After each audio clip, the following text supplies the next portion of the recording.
오늘 말씀드릴 주제와 관련해서 음. 간단한 예시 아키텍처를 토대로 설명을 드려보겠습니다. 알겠습니다. 자, 보시는 그림은 AI 시대 모든 API 서비스에 대한 유량 제어 구성이라고 먼저 이해를 해주시면 좋을 것 같습니다.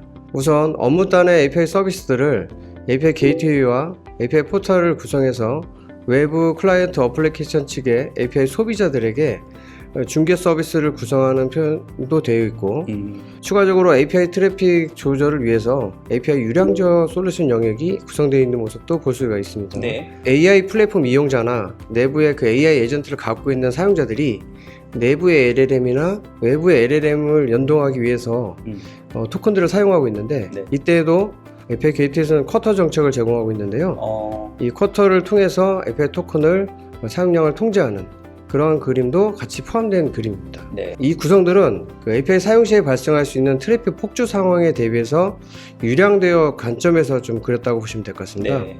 그 그림에서 보는 것처럼 외부 LLM의 연계에 관련된 여러 가지 API 호출이라든지 또 실제 어떤 커스텀에 대한 API 호출 이런 것들이 워낙에 폭증하고 갑작스럽게 올라가는 부분들도 있으니까 이거를 지금 API 넷퍼널이라고 하는 데서 컨트롤하고 전반적인 어떤 흐름들에 대한 부분들은 API 게이트웨이에서 컨트롤하고 이런 그림이라고 보면 되겠네요. 네, 각자의 네. 영역을 좀 나눠서 보시면 좋을 것 알겠습니다. 같습니다. API가 왜 그렇게 트래픽의 핵심적인 구성 요소로 들어왔는지에 대해서 한번 설명을 좀 더 추가적으로 해주시면 좋을 것 같습니다. API 서비스를 제외하고 구축된 시스템이 하나도 없다고 해도 과언이 아닐 정도입니다. 네.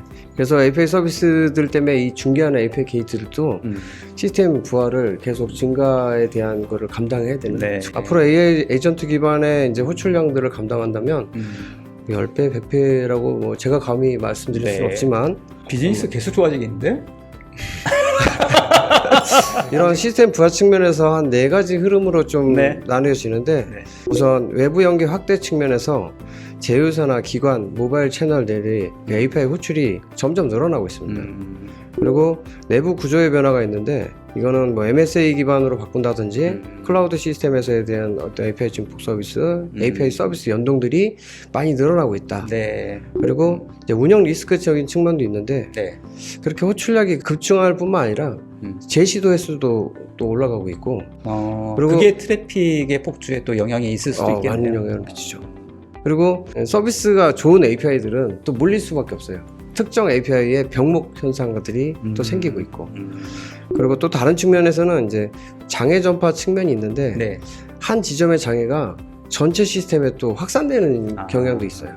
제일 중요한 포인트이긴 한데, 이런 네. 점들 때문에 API 그 서비스 자체는 비즈니스의 접점이지만 시스템 부하의 통로라고도 말하기도 합니다. 게이트웨이 입장에서 한번 바라봐야 될 필요도 있을 것 같은데요. 어떤 요청사항이 있지 않습니까? 이게 정상적인 요청사항인지 아니면 실제 폭주에 관련된 그런 요청사항인지를 판단하는 것도 필요할 것 같거든요. API 게이트웨이 입장에서는 어떻습니까?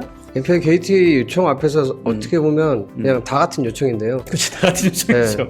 저희가 이제 그런 것들을 이제 관리하기 위해서 룰 같은 것들을 다 잡아놔요. 클라이언트는 API 게이트로 요청하는 거가 이제 흐름이 정해져 있는데, 네. 뭐 예를 들어 디도스 공격 그러면은 비정상적으로 짧은 시간에 굉장히 많은 그 신호를 보내는 거거든요. 네, 요청을. 네. IP에서 또는 한 클라이언트가 세션을 다 점유해버리는 그런 사례를 막는다든지 하는 그런 것들을 관리하게 되는데요. 네. 어쨌든 게이트웨이는 이런 요청들을 그대로 수신하는 첫 지점이기 때문에 네. 짧은 시간에 이런 것들이 동시다발적으로 몰리게 되면 서버의 안전을 보장해 줄 수가 없습니다.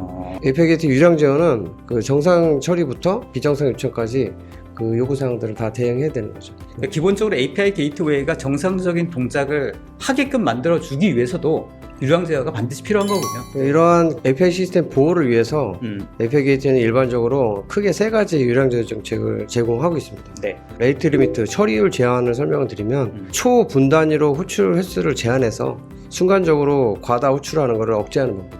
그리고 두 번째 가운데 있는 쿼터, 사용한도 제한은 일이나 월 단위의 사용량을 좀 제약을 둬가지고 보통 계약량과 서비스 등급을 관리할 때 주로 사용되고 있어요. 이제 반면에 스로틀링, 트래픽 조절로 넘어가게 되면 네. 이제 시스템이 감당할 수 있는 부하를 넘어서는 제한 초과 요청을 어떻게 할 것이냐는 거예요. 통상 API 게이트웨이는 큐잉 시스템 쪽으로 보내서 지연시키거나 대기 우회시키는 방법으로 보통 처리하고 있어요. 네네네. 네, 그런 부분을 지금 API 네퍼넬이 아. 전문적으로 처리하고 있다는 거를 이제 콜라보 하려고 저희가 방안도 알겠습니다. 바꾼 거죠. 그러니까 기존에는 오버되는 그 트래픽 관련돼서는 뭐 차단을 한다든지 다른 패스로 돌려버린다든지 그래서 이제 그런 방법을 썼다고 하면 이런 유량 제어라고 하는 이런 트래픽 제어를 통해서 실제로 필요한 것들을 어떻게 컨트롤해서 API 게이트웨이가 부담 없이 전체적으로 다 처리할 수 있게끔 만들어 줄 것인가. 저 이게 어떻게 핵심인 보면 거죠? 네. API 게이트웨이가 할 수 있는 건 API 게이트웨이가 하고 그렇지 않은 것들은 이제 큐잉 시스템에서 많은 요청들 지금 API 게이트로 흘려보내지 못한 것들은 이제 우회시켜서 보내는 거죠. 보시는 화면은 그 레이트 리미트 제한하는 화면인데요. 테스트를 위해서 예시로 4초에 3건 정도를 설정했어요. 4초에 3건 이내로 들어왔을 때는 네. 허용 범위를 이제 통과하면서 응답 메시지가 정상으로 이제 가게 되고 3건 이상 넘어가면 이제 블록을 해야겠죠. 그래서 네. 허용 범위를 초과했기 때문에 레이트 리미트 엑시드라는 오류 메시지를 저희가 이제 응답을 하면서 그 사용자 요청을 차단하는 기능입니다. 또 하나는 네. 이제 쿼터, 뭐 시간이나 분 단위로 이것도 뭐 몇 건 이렇게 설정하는 건데 이거는 고객사 보통 계약에 의해서 어플리케이션 단위로 제한을 미리 걸어놓는 거예요.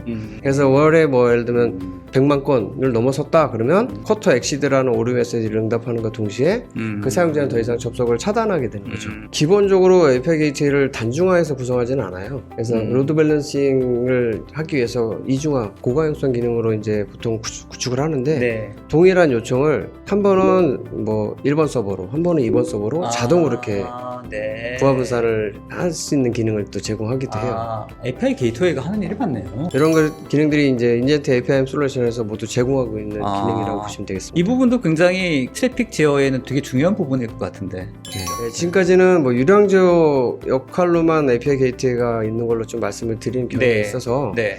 그거 말고도 좀 여러 가지를 한다는 걸 잠깐 설명을 좀 드리겠습니다. 알겠습니다. 정책 실행 측면에서는 그 인증 인가가 메인 그 기능이에요. 그래서 얘를 사용자 접근 제어를 하기 위해서 인증 인가 그리고 유량 제어 정책은 이제 거기 운영 정책 안에 들어가 있는 거고 네. 그리고 이제 호출량, 오류율 그런 응답 지표들을 다 수집을 해가지고 통계나 모니터링으로 분석용으로 제공하기도 하고 네. 허용된 클라이언트만 접근하게 하는 출입 통제 기능도 갖고 있어요. API 운영 안정성은 그 API 게이트웨이와 그 유량 제어 솔루션의 결합으로 완성된다라고 네. 말씀을 좀 드리면서 APM은 이제 역할을 API 서비스를 안전하게 공개할 수 있도록 각종 정책을 실행하는 측면 그리고 API 네퍼넬은 후단위 감당 가능한 흐름으로 실시간 조율하는 측면 이 두 개를 정책 제어와 상태 제어의 결합으로 안정적 운영을 완성할 수 있다라는 시사점을 좀 말씀을 좀 드리겠습니다. 지금까지의 그 서버의 자원 한돈의 차단에만 의존하지 않고 클라이언트 관점에서 모든 흐름을 끊지 않도록 설계하는 것이 오늘날 그 AI 시대 네. API 트래픽 관리를 위해서 네, 가장 네, 네. 중요하게 고려해야 될 사항이라는 점. 이것이 오늘의 뭐 결론입니다. 알겠습니다. 그 말씀하셨던 키워드 중에서 정책 제어 플러스 상태 제어. 네, 이게 키워드인 것 같네요. 그렇습니다. 그러니까 정책 제어만 통해서는 그러니까 기본적인 정상적인 운영 환경에서는 충분히 무리 없이 다 통과하고 또 이제 맞습니다. 조절할 수 있습니다만 이런 상태를 계속 모니터링하고 전체적인 제어하는 부분들도 이제는 고려가 돼야 된다라는 부분인 거죠. 사실 이러한 그 갑자기 튀는 이런 그 트래픽들을 감당하기 위해서 서버를 무리하게 증설해 놔야 된다 이런 것들은 고객이 제일 걱정하는 부분이거든요. 인프라 맞아요. 도입이 커지니까. 맞아요. 이제 그런 부분만 해결하면서 모든 그 클라이언트 관점에서 흐름을 끊지 않도록 할 수 있다면 네, 최적의 아키텍처가 되겠죠. 맞습니다. 네. 실제로 인젠트의 그 관련 API 게이트웨이를 가지고 그러니까 사용하시는 레퍼런스도 국내 굉장히 많으시죠? 네. 우선은 금융사가 제일 많아요. 금융사의 저희 마이데이터 구축 사업이나 오픈뱅킹 시스템에 네. 인젝트과 API이 부작이 그러니까 서비스의 퀄리티와 품질이 중요한 데는 무조건 다 들어가 있다. 네. 이게 굉장히 그리고 이제 그 사례를 바탕으로 국가기관에서도 꽤 그래요? 도입이 돼 있죠. 네, 알겠습니다.